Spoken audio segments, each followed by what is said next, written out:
사랑하는 빛내리 성도 여러분, 오늘 8월 9일 수요일 아침입니다. 오늘도 동일한 하나님의 역사와 또 인도하심 가운데 승리하는 복된 하루 되시기를 주님의 이름으로 축복드립니다. 오늘 하나님께서 우리에게 주시는 말씀은 사도행전 20장 7절에서 11절까지 말씀 두 구절만 읽도록 하겠습니다. 20장 7절과 11절 말씀입니다. 그 주간의 첫날에 우리가 떡을 떼려 하여 모였더니 바울이 이튿날 떠나고자 하여 그들에게 강론할세 말을 밤중까지 계속하매. 11절입니다. 올라가 떡을 떼어 먹고 오랫동안 곧 날이 새기까지 이야기하고 떠나니라. 아멘. 지금 사도 바울은 3차 전도 여행 중에 있습니다. 마게도냐로 갔다가 이제 헬라로 가지요. 헬라에서 한 3개월 정도 체류합니다. 보통 그때 로마서를 기록했다, 또 로마서를 그때 기록하지 않았을까 그렇게 추정합니다. 헬라에 한 3개월 있다가 이제 수리아로 가려고 했었는데 그때에 바울을 핍박하는 자들이 있다라는 소식을 듣게 되고 다시 왔던 길로 마게도냐로 돌아가게 됩니다. 마게도냐로 다시 돌아가고 난 이후에 빌립보에 가게 되고 또 빌립보에서 드로아에 도착하게 되죠. 또 드로아에서 우리가 잘 알고 있는 그러한 일을 이제 하게 됩니다. 유두고라는 청년이 창가에 걸터 앉아서 말씀을 듣고 있는데 졸게 되죠. 졸다가 3층 높이에서 떨어져 목숨을 잃게 됩니다. 그런 유두고를 바울이 또 살려내는 그러한 기적적인 역사가 이곳에서 있었습니다.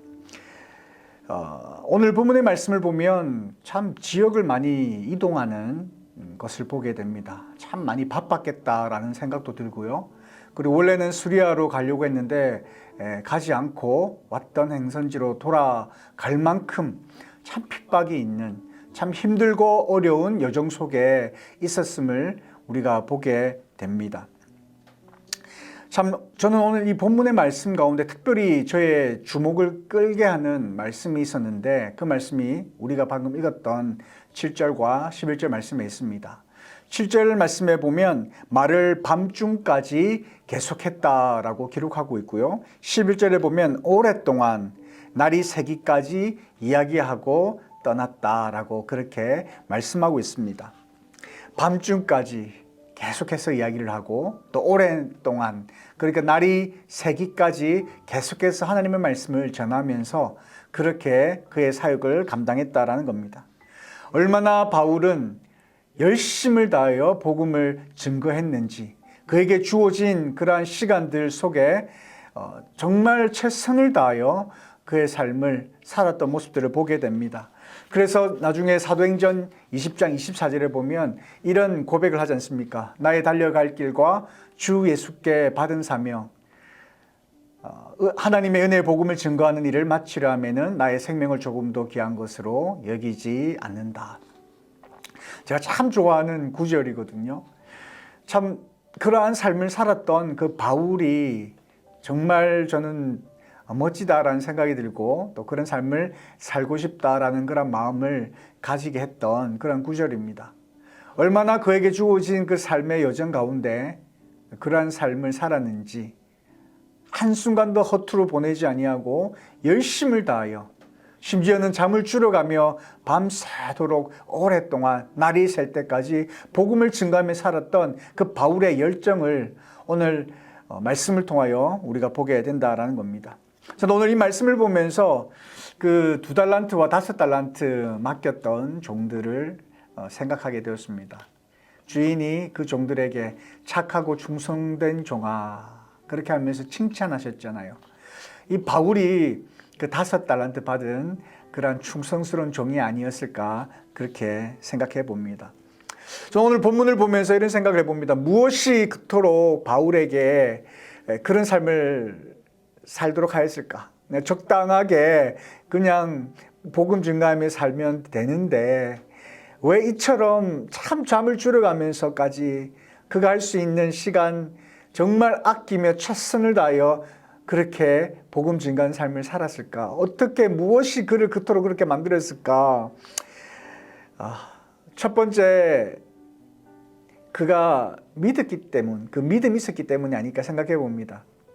하나님의 살아계심과 그리고 하나님을 주인으로 영접한, 하나님을 따르는 그러한 자에게 상 주시는 분이심을 히브리서 11장에 말씀하고 있지 않습니까? 우리에게 영생을 주시는 분이심을 그는 믿었기 때문이다.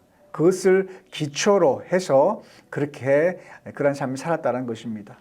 두 번째 이유는 그러한 은혜를 값없이 받았다라는 것이죠. 구원 받았는데 자기가 어떤 노력을 해서 받은 것이 아니라 어떻게 보면 그는 그런 은혜를 받을 수 없는 그런 죄인이었지 않습니까? 하나님을 믿는, 예수님을 믿는 그 성도들을 잡아 죽이는 그러한 일을 했던 사람임에도 불구하고 하나님께서는 그를 사랑하셨고 예수님께서 그를 복음 증거하는 자로, 전도하는 자로 부르셨다라는 거, 얼마나 큰 은혜였을까. 그렇기 때문에 그는 그런 삶을 살았다라는 것이죠. 그리고 마지막으로 참 영혼을 불쌍히 여기는 마음이 있었기 때문이다. 저는 그렇게 생각을 합니다. 믿음이 있었고 그리고 그 은혜를 깨달았고 또 영혼을 긍휼히 여기는 그런 마음이 있었기 때문에 그에게 주어진 시간 정말 최선을 다하여 그런 삶을 살았다라는 것입니다. 사랑하는 빛내리 성도 여러분, 여러분 어떤 삶을 살아가고 있습니까? 저는 오늘 본문의 말씀을 보면서 저의 모습을 되돌아보았습니다. 나는 바울처럼 하나님 앞에 충성스러운 종이라 칭찬드릴 만한 삶을 살아가고 있는가? 하나님의 그 부르심을 받았는데 정말 나는 내 마음속에 믿음이란 있는 것인가? 그 믿음이 나에게 은혜로 구원에 이르게 하였는가?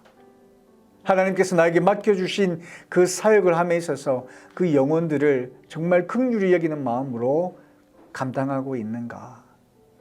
제 모습을 돌아보는 시간을 가졌습니다. 여러분 어떠하십니까?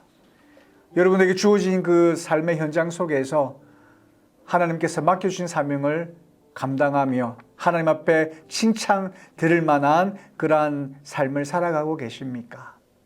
오늘 이 바울의 모습을 통해서 하나님께서 우리에게 하시는 그 말씀 귀담아 듣는 시간 되었으면 좋겠습니다. 우리 마음속에 하나님의 살아계심과 또 그분을 우리의 주인으로 영접함, 그것을 통하여 은혜로 구원이 주어진다는 사실과 그리고 우리 주변에 아직 하나님을 알지 못하는 불쌍한 영혼들을 정말 긍휼히 여기는 그런 마음으로 맡겨진 사명 감당하는 저와 여러분의 삶이 되시기를 주님의 이름으로 축원드립니다. 크신 하나님이 하십니다. 수요일 사명을 위한 기도문 함께 스크린 보면서 읽으며 기도하는 마음으로 읽도록 하겠습니다. 믿음의 선배들이 흘린 눈물의 사명을 잊지 않고 아름다운 믿음의 유산을 이어가는 우리가 되게 하소서. 앞으로 진행되는 모든 건축 과정에 준비된 전문가를 만나게 하시고 성령 안에서 서로 소통하며 최상의 팀워크를 이루게 하소서. 시공 전에 완료되어야 하는 모든 인허가 절차와 제반 법률적인 일들이 잘 진행되어 모든 건축 일정이 순조롭게 진행되게 하소서. 새 교회 건물을 통해 빛내리 선교 공동체가 되게 하시고 지역사회와 모두에게 열린 공간으로 활용되게 하옵소서. 시니어와 다음 세대가 조화롭게 예배드리며 서로가 서로를 섬기는 공동체가 되게 하소서. 아멘. 우리 함께 기도하겠습니다. 참 좋으신 나의 아버지 하나님, 하나님의 은혜를 진심으로 감사를 드립니다. 하나님, 오늘 바울의 모습을 통하여 우리의 모습을 돌아보게 하심을 감사합니다.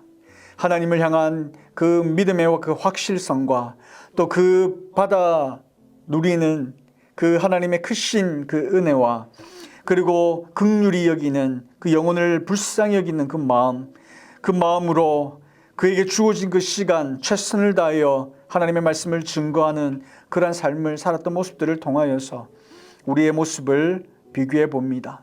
나는 어떠한 삶을 살아가고 있는가? 하나님 앞에 충성스러운 일꾼으로 칭찬받을 만한 삶을 살아가고 있는가 돌아봅니다.